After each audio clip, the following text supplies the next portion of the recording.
Halo pemirsa, kita berjumpa di segmen Sindo News 5, ruang bincang yang bukan sekedar menyampaikan berita, tapi juga mengajak kita semua berpikir lebih dalam tentang apa yang sedang terjadi di negeri ini. Saya Yudi Handoyo, inilah Sindo News 5 selengkapnya.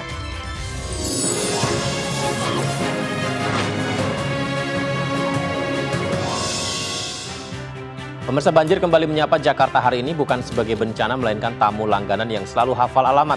Beberapa titik di Jakarta hari ini terendam banjir akibat hujan yang terjadi sejak malam kemarin, pemirsa. Ya, banjir juga menerjang kawasan Ancol, Pademangan, Jakarta Utara. Genangan air setinggi kurang lebih 30 cm menggenangi sepanjang Jalan RI Marta Dinata. Banjir setinggi lutut orang dewasa menggenangi sepanjang Jalan RI Marta Dinata, Ancol, Pademangan, Jakarta Utara. Pengendara roda 2 maupun roda 4 harus ekstra hati-hati melintas di jalan itu karena genangan air menutup saluran.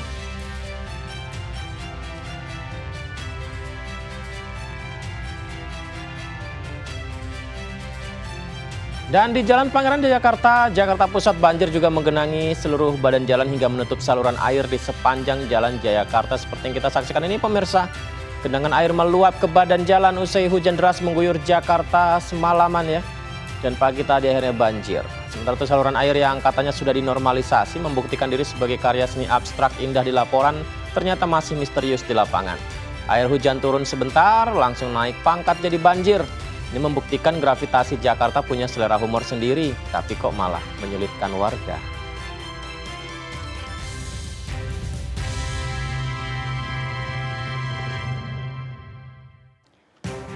Presiden Prabowo Subianto meresmikan 116 sekolah rakyat terpadu yang terbesar di 34 provinsi di seluruh tanah air.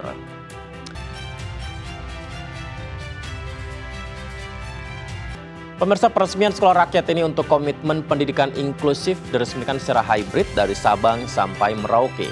Melalui SRT, maksud kami melalui surat perintah, SRT pemerintah memastikan bahwa akses pendidikan yang inklusif dan merata bukan lagi sekedar impian, melainkan hak seluruh rakyat Indonesia tanpa terkecuali, pemirsa.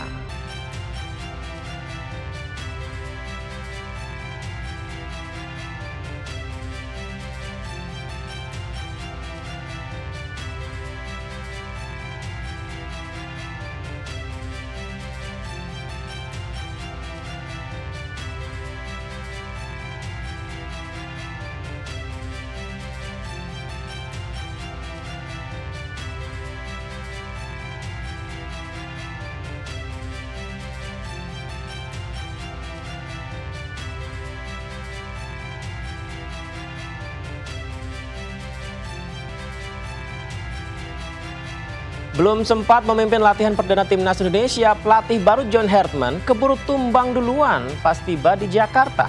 Kondisi kesehatan ex-pelatih Kanada ini menurun bukan karena lawan berat, tapi karena adaptasi cuaca ibu kota yang langsung main pressing sejak menit pertama tiba di Indonesia. Akibatnya PSSI terpaksa menjadwal ulang agenda perkenalan resmi yang harusnya digelar pagi tadi. Ini dia John Hartman, pelatih baru timnas Indonesia. Baru 2 hari di Jakarta dia. Pelatih anyar timnas kebangsaan Inggris malah sakit di Indonesia. PSSI awalnya siap pamer pelatih baru, tapi terpaksa mengakui kekalahan dari kombinasi panas, demam, lembab, dan polusi. Membuat sang pelatih jadi harus istirahat terlebih dahulu. Sesi jumpa pers di Hotel Kawasan Senayan digeser karena pelatih sepertinya masih adaptasi dengan iklim panas, tapi juga hujan terus mengguyur. Ini ibarat babak kualifikasi, sepertinya sudah harus dicoba nih John Hartman untuk mengetahui bagaimana kondisi di tanah air. Ketua BTN Sumarji sendiri menyebut Hartman kemungkinan mengalami kelelahan dan kaget suhu ekstrim di Jakarta. John Hartman tiba di Jakarta bersama keluarganya pada Sabtu lalu. Dia dikontrak PSSI 2 tahun dengan opsi perpanjangan hingga 2030. Semoga dia bisa menang lawan penyakitnya ya. Dan juga sehat besok diperkenalkan, lalu Indonesia timnasnya juga semakin berprestasi.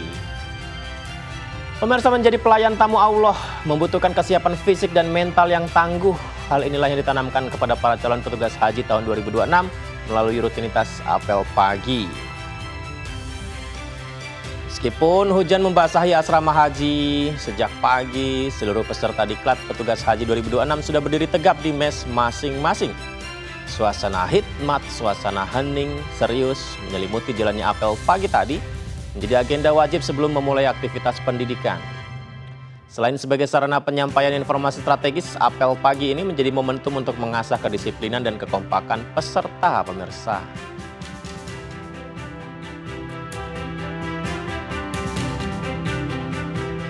Semoga menjadi haji yang mabrur ya.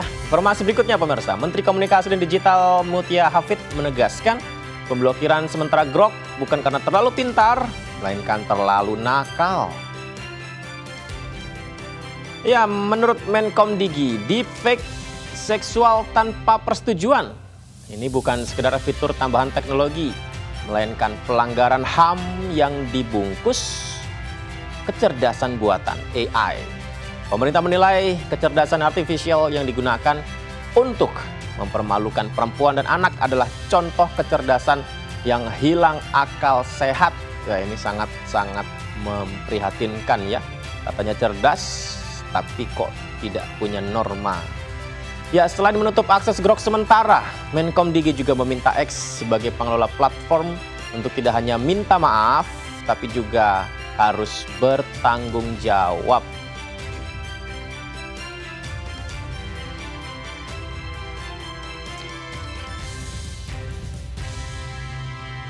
Pemirsa, di balik setiap kebijakan ada konsekuensi, di balik setiap headline ada harapan publik yang tak boleh diabaikan. Dan kalau hari ini kita belajar satu hal, itu adalah kekuasaan yang bisa dibongkar, kebijakan bisa ditantang, dan suara publik kalau cukup lantang bisa mengubah arah untuk lebih baik.